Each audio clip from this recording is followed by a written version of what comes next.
Ya, terima kasih masih bersama kami di Tokoh Kita, masih bersama dengan Pak Sofyan Djalil. Baik, Pak Sofyan, tadi saya dengar dari apa yang Bapak sampaikan ya, Bapak tampaknya begitu humble, begitu ya, sederhana, dan juga tadi open mind, begitu ya.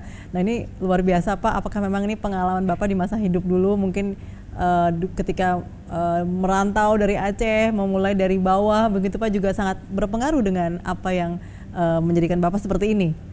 Iya, saya pikir pertama adalah ibu saya mengatakan, Sofyan, semua capaian kamu bukan kemauan kamu, tapi kemampuan Tuhan saja, kemauan Tuhan saja. Saya suka mengatakan garis tangan barangkali yang bagus, kan? Maka teman-teman jangan sering-sering cuci tangan kalau garis tangannya bagus. Nanti hilang Pak ya. Jadi lebih itu saya ya mulai dari karir ya, karena apa, Tuhan terlalu baik, garis tangan tadi berkat doa ibu saya, mungkin berkat kerja keras, saya bisa dari very bottom naik tangga sosial yang sekarang jadi menteri sampai 6 mungkin kali bisa disumpah. sedikit flashback nih Pak, nih awal mulanya gimana nih, dari mulai Aceh kok tiba-tiba langsung ke Jakarta begitu waktu itu, memutuskan untuk pergi kuliah ke Jakarta. Saya ini pendidikan dasar saya pendidikan guru agama. Di Aceh waktu itu? Di Aceh. Pernah jadi guru agama, ingin jadi PNS, gak diangkat. Ya, jadi guru honorarium daerah tahun 72, 74, 73, 74, gak diangkat. Karena gak diangkat, saya keluar kerja di pabrik karet. Nah, 2 tahun lagi kerja di pabrik karet, cuma waktu itu saya aktivis organisasi pelajar. 76 ada muktamar organisasi pelajar itu, ya, pelajar Islam Indonesia. Saya datang ke Jakarta ikut muktamar. Sudah rencana memang saya nggak mau pulang lagi. Datang ke Jakarta untuk mengubah nasib. Bilang sama ibu saya, Bu, saya mau ke Jawa mengubah nasib. Di Aceh kita pergi ke Jakarta, pergi ke Jawa. Dan sebab itu sampai di Jakarta saya bingung waktu Lebaran, orang di Jakarta pulang ke Jawa. Ini udah Jawa loh, gitu ya. Udah Jawa pulau ya, tapi Jawa di Jakarta artinya Jawa Tengah, Jawa Timur. Jadi sampai ke Jakarta habis muktamar, saya bilang sama ibu saya mau ke Jawa untuk ubah nasib. Ibu saya bilang, nggak, siapa yang akan tolong kamu di sana? Kita nggak ada keluarga. Saya bilang Tuhan ada di sana. Begitu ibu saya jawaban saya Tuhan ada di sana, ibu saya sangat bersemangat. Kalau kamu yakin Tuhanmu ada di sana, pergilah. Doa saya untuk kamu. Oke, restu dari ibu langsung tuh ya berangkat. Ya, datang ke Jakarta, naik bus waktu itu pakai ALS. 1 minggu itu dari Aceh ke Jakarta. Ya, sampai Jakarta habis muktamar, nggak ada rumah, tinggal di masjid. Lama saya tidur di masjid, di lantai masjid. Di mana tuh Pak, di Jakartanya waktu itu? Di Menteng Raya 58. Ya, masih ada masjidnya sekarang? Masih ada masjidnya itu. Jadi waktu itu teman-teman yang kenal dekat dengan saya, dia panggil James, penjaga masjid. Terus kemudian dapat kerja di Kejaksaan Agung sebagai pembina rohani. Nah, kemudian dapat kuliah di Fakultas Hukum UI, sekolah malam. Kuliah kerja pagi, kuliah malam. Masuk UI umur 25. Itu untuk biaya kuliah siapa yang biayain tuh Pak waktu itu? Biaya sendiri. Karena kerja di pagi hari kerja itu. Di Kejaksaan Agung tadi, ya kan. Kuliah di UI kan murah. Nah, waktu itu saya suka nyentrik. Kalau pergi kuliah itu pakai teklek, pakai itu sendal kayu. Sendal kayu. Nah, karena sepatu cuma 1. Jadi kalau orang ingat, kalau teman saya itu udah suka jentrik ya pakai. Jadi bunyi dong Pak kalau jalan Pak. Klek bunyi gitu kan? Iya. Tapi kalau udah ada profesor dalam dipegang kayak sendalnya jalan ke dalam dia nggak ketahuan. Nyentrik aja. Sebenarnya alasannya karena sepatunya cuma 1 kan, sepatu jatah di kejaksaan. Ya alhamdulillah selesai sarjana hukum umur 31 saya menikah, kemudian keluar dari kejaksaan. Nah, tidak lama kemudian dapat kerja di lembaga penelitian CPIS namanya, Center for Policy and Implementation Studies.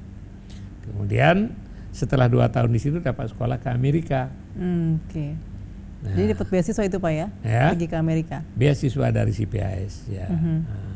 6,5 tahun saya di sana, selesai 2 master dan PhD dan doktor.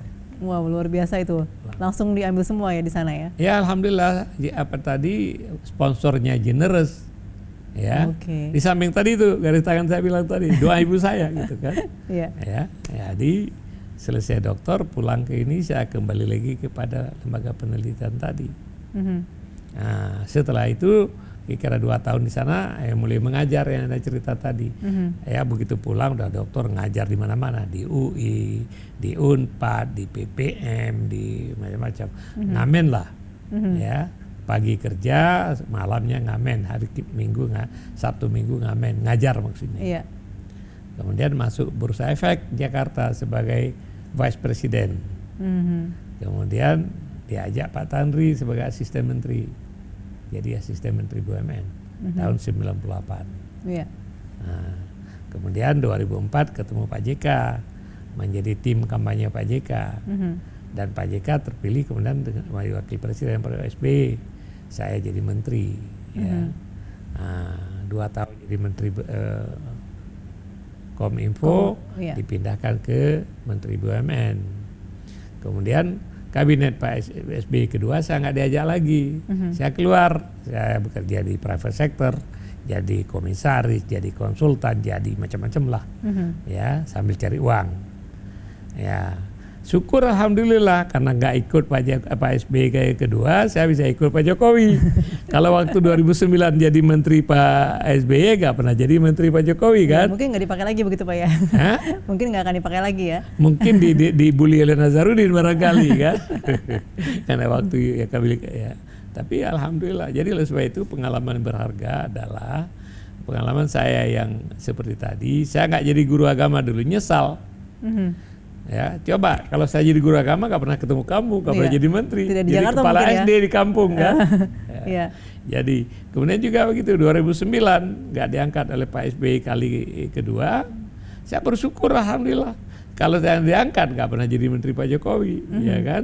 Nah, bukan menterinya yang penting, tapi saya pikir ini ada iklim untuk menciptakan perubahan. Sekarang ini ada kesempatan yang luar biasa.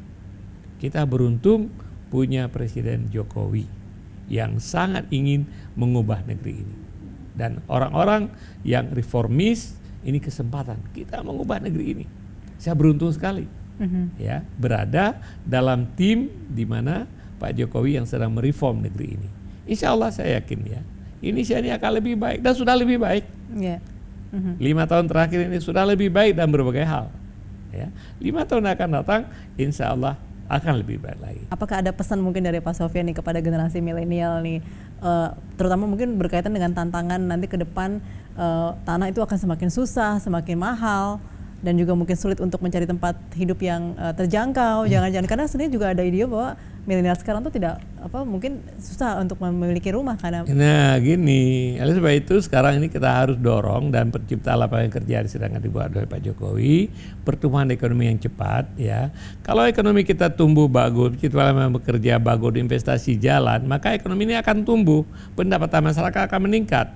Kota-kota nanti akan menuju orang tinggal di apartemen. Jadi nanti kalau misalnya di negara maju, di Cina misalnya, pada tahun 70-an 100% mungkin atau 99% orang tinggal rumah di tanah, rumah-rumah pertanian, rumah di ini. Sekarang mereka naik ke atas. Ya. Nah kalau kita bisa lakukan itu di Jakarta ini, kita naikkan ke atas, maka tanah-tanah di Jakarta ini akan tersedia. Lapangan-lapangan akan banyak, taman akan banyak. Orang tinggal ke atas. Tapi naik ke atas itu mahal. Maka perlu menciptakan pertumbuhan ekonomi supaya income kita lebih tinggi. Kalau income kita sudah lebih tinggi, maka kita mampu menyewa atau memiliki apartemen ke atas, gitu kan. Dan itu tugas pemerintah. Nah, kita di sini membereskan infrastruktur pertanahan, masalah pertanahan, sehingga nanti kalau orang misalnya katakanlah daerah kumuh yang mau dinaikkan ke atas, itu mudah dinaikkan ke atas karena tanah sudah clear gitu. Oleh sebab itu anak-anak muda Indonesia jangan pesimis. Yang paling penting Anda siapkan diri Anda. Ya, siapkan diri Anda belajar yang bagus, kemudian mempersiapkan dunia ini adalah milik orang muda. Ya kan? Nah, yang paling penting saya katakan tadi, jangan semua tertarik masuk ke politik. Ya kan? Karena politik itu terbatas. Tapi kalau orang profesional dalam segala hal itu dibutuhkan. Bangun keahlian, bangun kompetensi dan jaga reputasi. Reputasi itu penting sekali. Nama baik, ya kan? Nah, kalau reputasi Anda tercemar, maka orang mengatakan sekali lancung keujian seumur hidup orang tidak percaya. Jaga mulut Anda, jaga ini jari-jari Anda. Jangan mudah posting apapun di media sosial. Ya, sekali Anda posting sesuatu di media sosial, itu namanya menjadi jejak digital. Tidak akan pernah bisa dihapus selama-lamanya. Kalau Anda kemudian misalkan terlalu bersemangat nyerang orang, penyebar kebencian dan lain-lain, matilah masa depan Anda itu. Karena Anda orang yang tidak fit hidup dalam dunia yang begitu ini. Jadi ini jaga betul ini. Kayak sekarang justru jari yang harus jaga ya. Jaga bukan jari dan mulut juga. Ya. Karena mulut itu di ini ya, di videoin, direkam gitu ya. Tapi intinya adalah jaga mulut, jaga tangan. Ya, jaga jejak digital Anda, karena jejak digital ini akan menentukan masa depan Anda. Kalau Anda penyebar kebencian, ya, maka Anda akan tertutup nanti. Mau masuk universitas di luar negeri pun dia akan lihat cek backgroundnya. Ya, tapi kalau misal udah terlanjur, misal kemarin waktu maksud kampanye karena lu bersemangat nyebar kebencian kiri kanan, cobalah perbaiki ya supaya kan kita semua bisa berubah. Ya, nah jadi masa depan saya yakin Indonesia insya Allah akan lebih baik hari esok daripada hari ini. Ya. Nah itu. Baik, terima kasih banyak Pak Sofyan, luar biasa. Tentu juga Pak Sofyan mengikuti ya. Tadi seperti Agnes semua juga ikut nonton ternyata ya, ikut memperhatikan. Baik, terima kasih banyak Pak Sofyan telah memberikan waktunya kepada kami untuk program Tokoh Kita. Dan demikian pemirsa, saatnya saya Sela Wangkar pamit. Sampai jumpa.